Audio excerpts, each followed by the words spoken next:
Hello everybody, I'm Benethi, and in this video I want to talk about the 3 key ways we can gain combative initiative.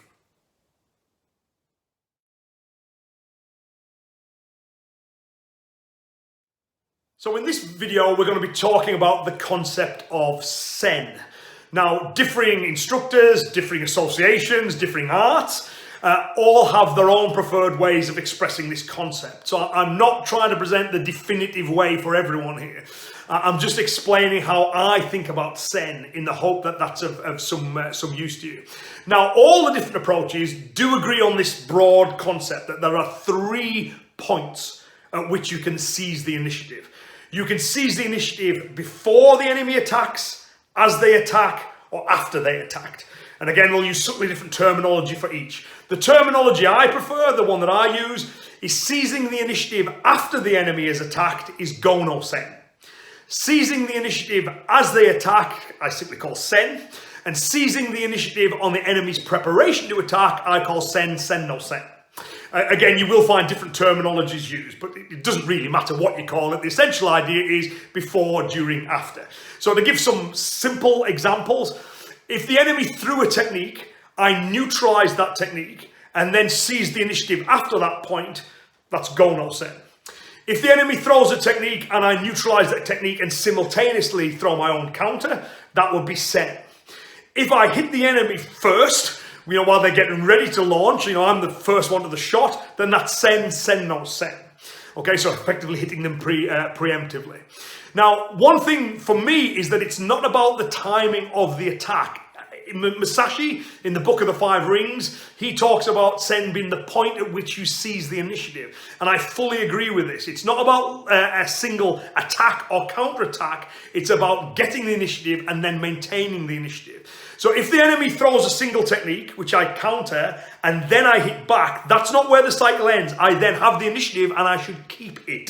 So however I get it, whether I get it after the enemy attacks, as they attack, or before they attack, once I have the initiative, I need to keep the initiative and maintain the initiative. So we're not talking about the launching of a single technique. It's not a timing thing really for a single method. It's about the point at which you seize the initiative. So we have 3 types. We seize the initiative before the enemy attacks, as they attack, or after they attack.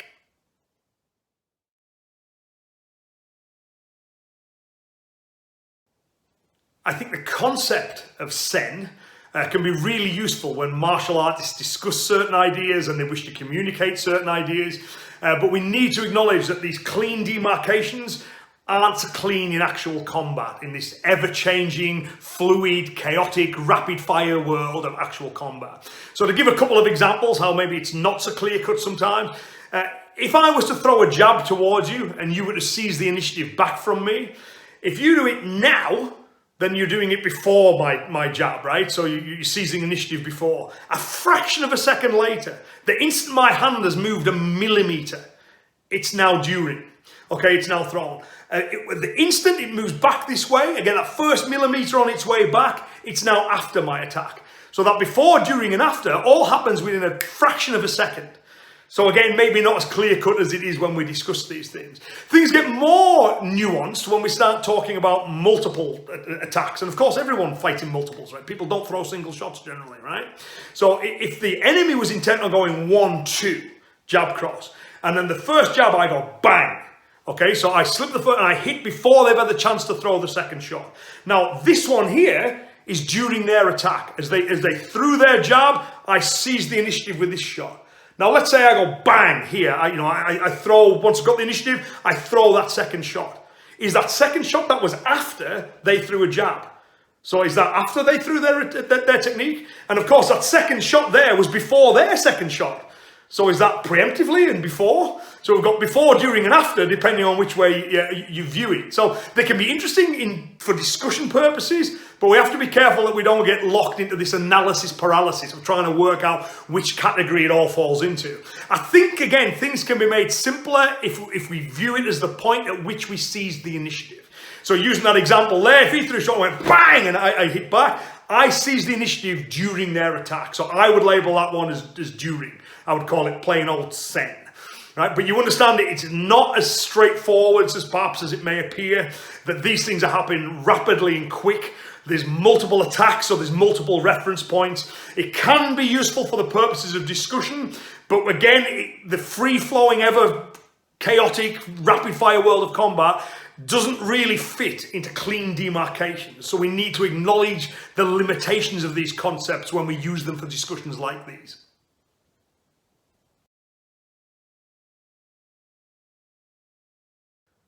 So having discussed the broad idea and having discussed some of the issues when we move from academia to application, I'd now like to talk about the merits of each of the different types of sen. So you're probably asking, well, which is best? Which is the best one to use? Well, it depends. It entirely depends upon the context. Now, seizing the initiative on the enemy's preparation to attack would seem to have a major advantage over the other two, in that there's no attack for you to deal with.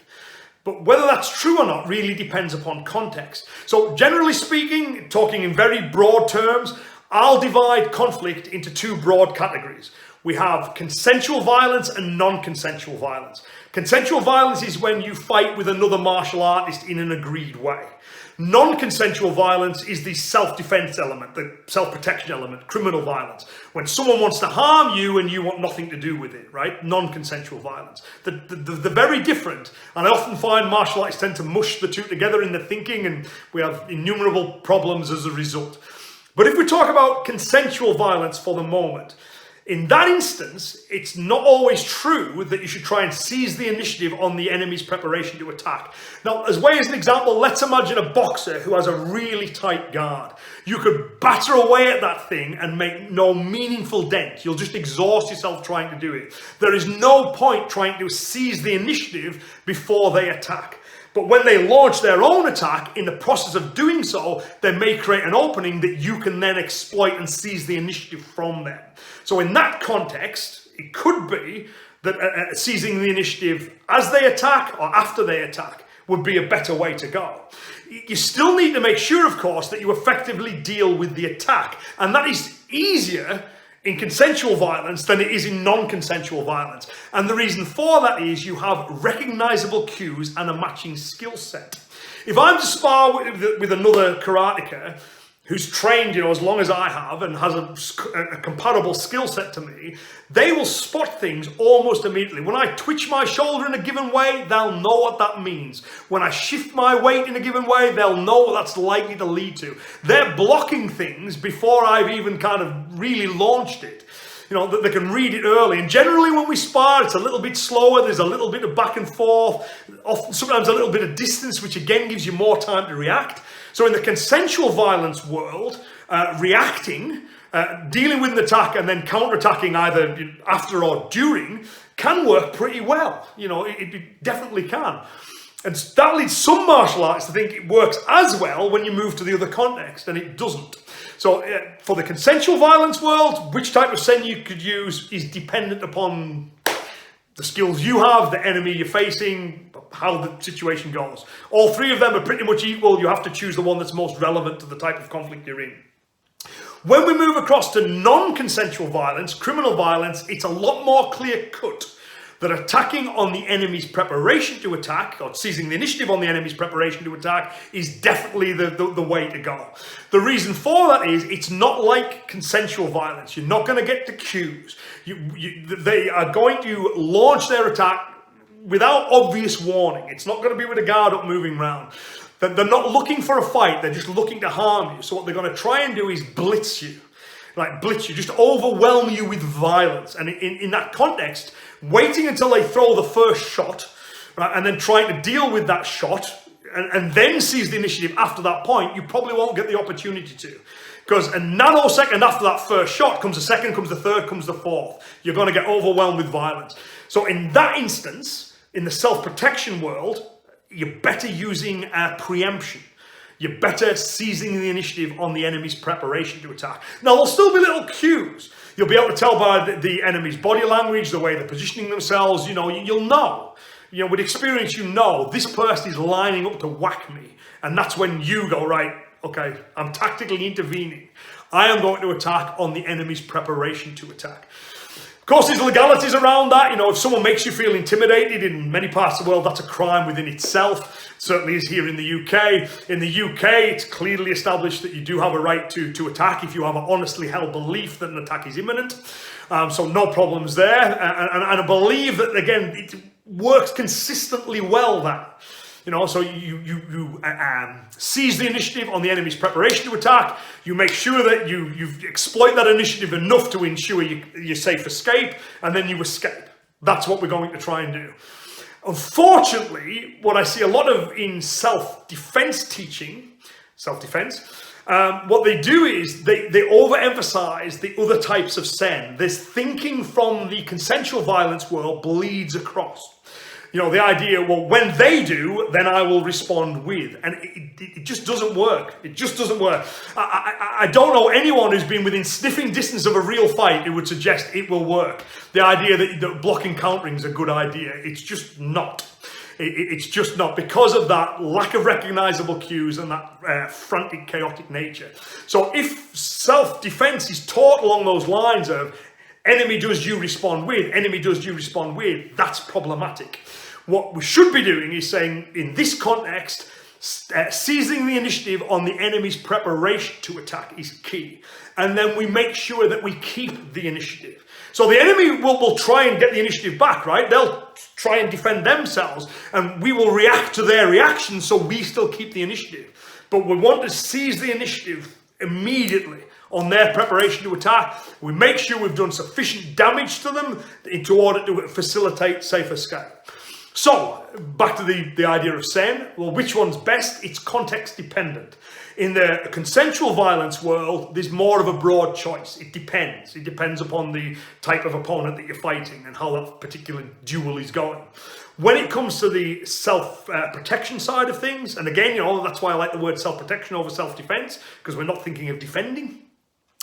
You are definitely better seizing the initiative on the enemy's preparation to attack, being preemptive. And if you look at the writings of Mabuni, Funakoshi, Motobu, all these old masters were very clear on that. They knew. That's what they told us to do. So just to briefly talk about no first attack in karate, that doesn't mean that we always have to resort to one of the first two types of sen. It means we're never the cause of the violence.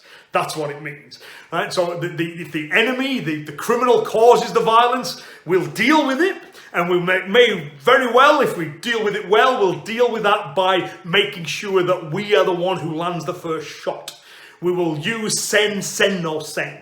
We will seize the initiative on the enemy's preparation to attack.